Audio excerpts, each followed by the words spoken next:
Before we begin, if you enjoy immersive history stories like this one, take a moment now to like the video, subscribe, and comment where you're listening from. It helps this channel more than you might think. And just so you know, this channel is audio-only history stories. Think of it like a podcast. You don't need to watch the screen.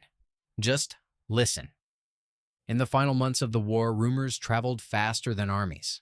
Among German units retreating westward, stories spread about what happened after surrender. Some were exaggerated, some were outdated. Many contradicted one another, but the stories all shared one theme: uncertainty. For German women taken prisoner during this period, uncertainty was often worse than fear. One of those women was Marta. She was 22 years old and had spent the last year assigned to labor and logistics work connected to a nearby airfield that no longer existed in any meaningful sense.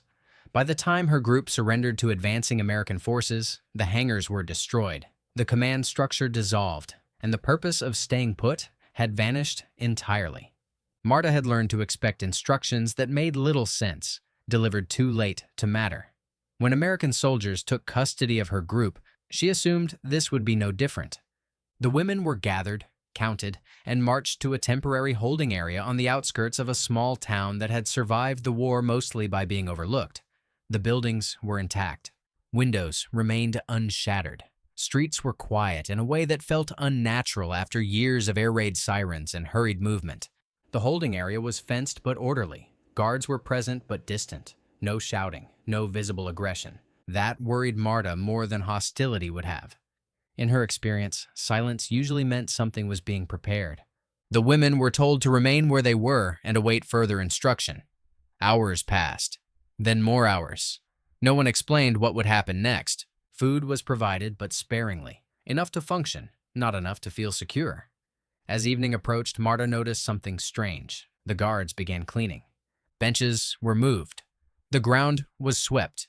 Temporary lighting was adjusted. None of it looked like preparation for discipline or punishment. It looked like preparation for an event. That night, rumors returned.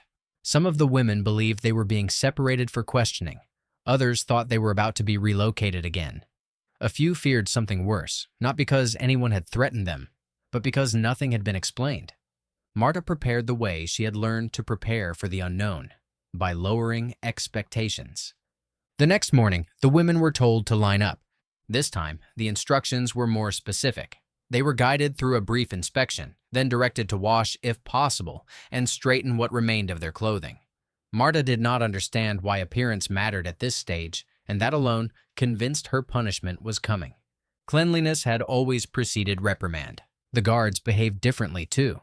Not cruel, not kind, just focused, as if they were working to a schedule that did not involve the prisoners directly. By late afternoon, trucks arrived. Marta expected transport vehicles, the kind used to move prisoners from one camp to another. Instead, these trucks were smaller and less guarded. No heavy equipment, no visible restraints. The women were instructed to board. No explanation followed. The drive was short, but disorienting.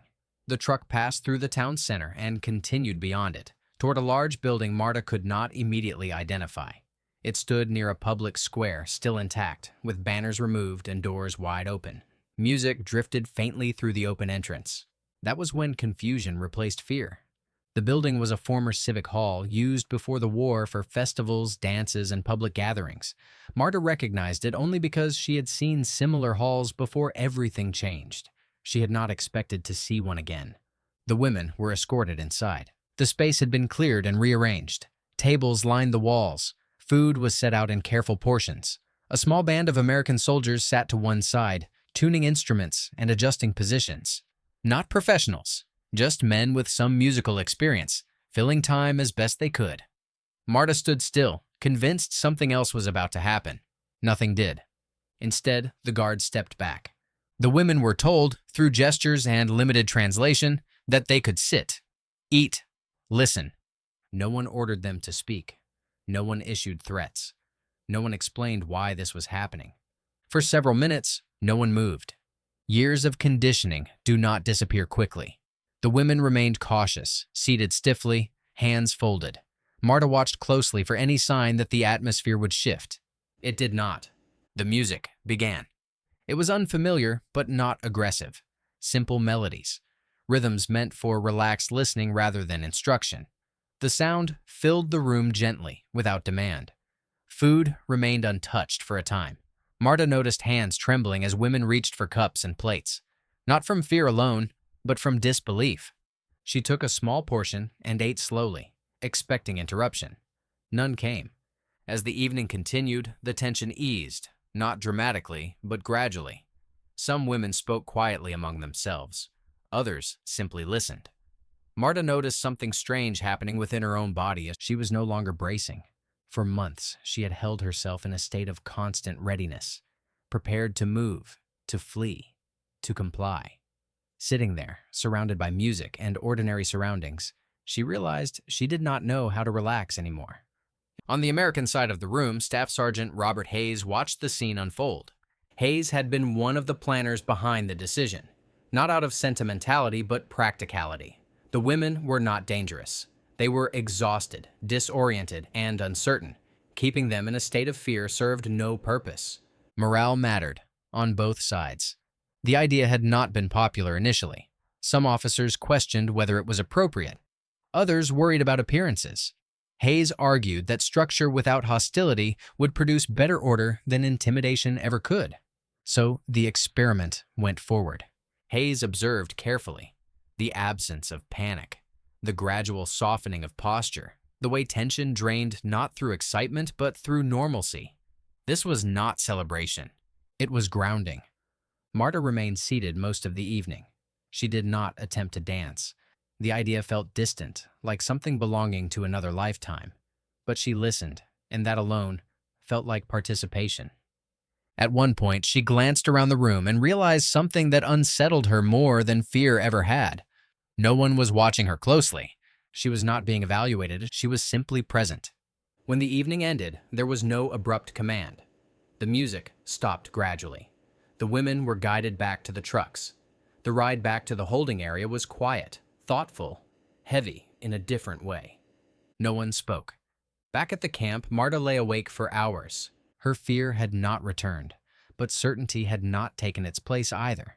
Instead, she felt suspended between what she had expected and what had occurred. In the days that followed, the women were calmer, not optimistic, but less brittle. Compliance improved. Anxiety lessened. Illness decreased. The camp ran more smoothly. For Marta, the evening became something she returned to mentally during difficult moments. Not because it was joyful, but because it disrupted the pattern she believed was unbreakable. Punishment had not followed surrender. Dehumanization had not followed silence. Weeks later, when release procedures began and the women were gradually classified as civilians rather than prisoners, Marta understood that the evening at the hall had been a turning point.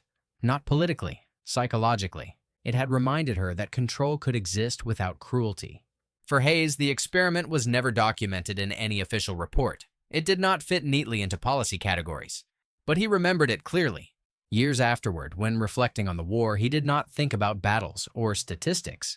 He thought about a room once built for dancing, used briefly for war, then reclaimed, not by victory, but by restraint. For Marta, the memory lasted longer. It was proof that the war did not end all at once, but unevenly, sometimes in small rooms, with unfamiliar music and expectations quietly overturned. If you've listened this far, thank you. Remember, this channel is audio-only history, made to be experienced like a podcast. If you enjoyed this story, like the video, subscribe, and tell us where you're listening from. And as always, let us know what story you'd like to hear next.